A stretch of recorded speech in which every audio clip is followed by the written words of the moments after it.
ICE raids continue throughout the country. It has ramped up in Charlotte, North Carolina right now. And what I'm going to do today is read you some excerpts from news articles that talks about what is happening with ICE across the nation.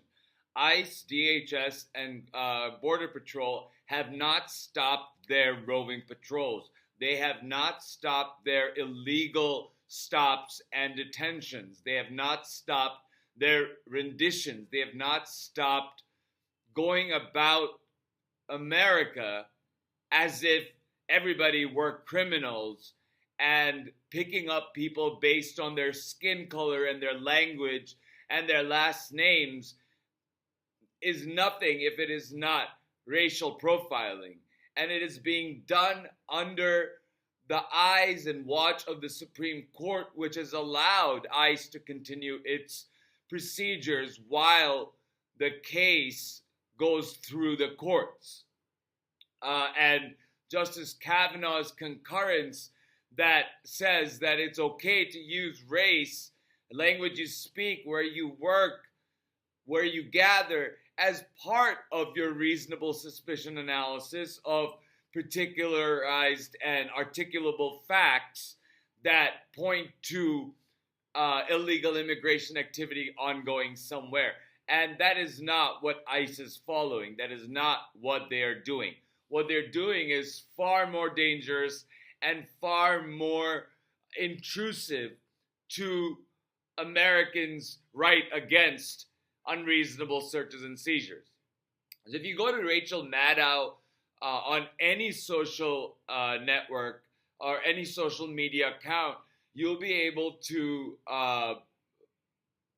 see all of her posts about these ICE raids, and she is following the ICE raids across the nation quite particularly. And I would recommend that you follow her on any social media app that you can find her on.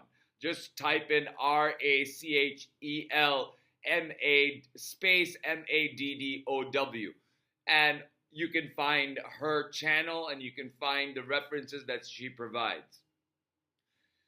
Going to Miami, the Miami Herald reports that one day out of the year, Catholics around the world honor St. Frances Cabrini, a patron saint of immigrants who spent much of her life working with marginalized Italians flocking to the United States in the early 1900s.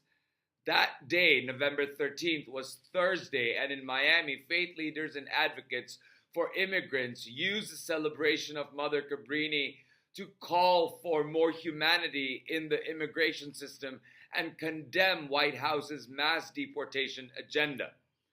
After organizers read the names of 25 people who have died at detention centers across the United States since January, including 6 in Florida, Munoz encouraged the crowd to take the Cabrini Pledge, or a commitment to immigrants the United States Conference of Catholic Bishops endorse. So there have already been 25 deaths in ICE custody that we know of in the detention centers, including 6 in Florida. Mind you, these are notoriously opaque, notoriously blocked away detention centers where even members of Congress are not allowed to go in and carry out their oversight duties. And we know from this tight-lipped ICE agency and administration or regime of Donald Trump that 25 people have already died. Where is the accountability for 25 people already dying? In Charlotte, North Carolina, they were going after this man named Willie Aquatuno, and said he just left a Charlotte restaurant Saturday morning when federal agents approached him in his pickup, broke a window, and stole his keys. "Are you an illegal immigrant?" he said, an officer asked. Aquatuno recounted the conversation to a Charlotte Observer journalist at the scene. "I don't have to answer your questions," he said. He replied. Why don't you ask other people that? Why just me? Aquituno said he's already that he was originally from Honduras and had been a U.S. citizen for 6 years. Because of what is happening in Charlotte, North Carolina, Compare Foods, a grocery chain, has come out in protection of cities' immigrant communities and is offering free pickup and delivery of groceries through December 31st. So the holiday season, they want to provide whatever cover they can for immigrant communities. And so Compare Foods is offering them with free delivery services. After there was news that Charlotte has been invaded by ICE, hundreds of protesters gathered at the First Ward Park in the afternoon and marched towards Uptown, delivering a clear message to federal agents: get out. Rosa Ramirez attended the emergency protest with her mother, Martha Ramirez, who held a sign saying, "Stop kidnapping our neighbors." Immigrants are an integral part of our community and our workforce, Ms. Ramirez said, noting labor needs and contributions such as helping Western North Carolina rebuild after Hurricane Helene and other natural disasters. She said she believes immigration is a human right. We should be welcoming those here, and those folks aren't asking for anything but the privilege to work and to contribute to our economy in the same way that any American citizen does. In Ontario, California, artists are fighting back against ICE activities. A citizens group in Ontario is spearheading a unique and artistic effort to make the community aware of incidents involving ICE agents detaining and arresting undocumented immigrants. They're placing signs at the locations that read, "I stole someone here." The original idea behind putting up signs was to show people where these abductions were happening, said Michael Rios, who has placed 28 signs around the city so far. The immigration sweeps typically happen early in the morning around 6 a.m. It's before people are going to work, before people are taking their kids to school. They purposely do it when people can't see what's happening. And if you don't see it in the community, people aren't aware of how impacted we are by these abductions. Each sign also has artwork depicting a girl releasing balloons into the air. In Ohio, a man named Lam Simavana is a welder and a father of 4 who came to the United States as a child refugee from Laos 40 years ago. He knew that after Donald Trump took office and vowed the largest deportation operation in the United States history, his future could be in peril. The more than 24 letters, half of which were shared with NBC News, discovered that Lam is a loving family man who worked to serve his community and act as a mentor to others in his industry. So they're going after people who have been in the United States for 40 years.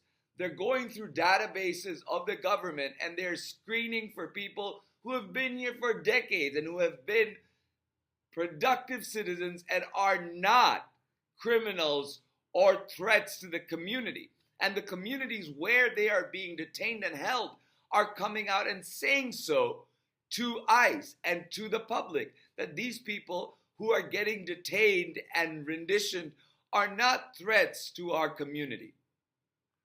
404 Media reports, and I read a previous article by NPR that reports about ICE using surveillance.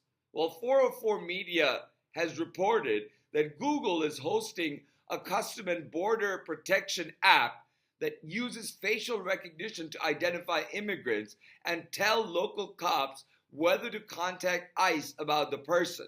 while simultaneously removing apps designed to warn local communities about the presence of ICE officials.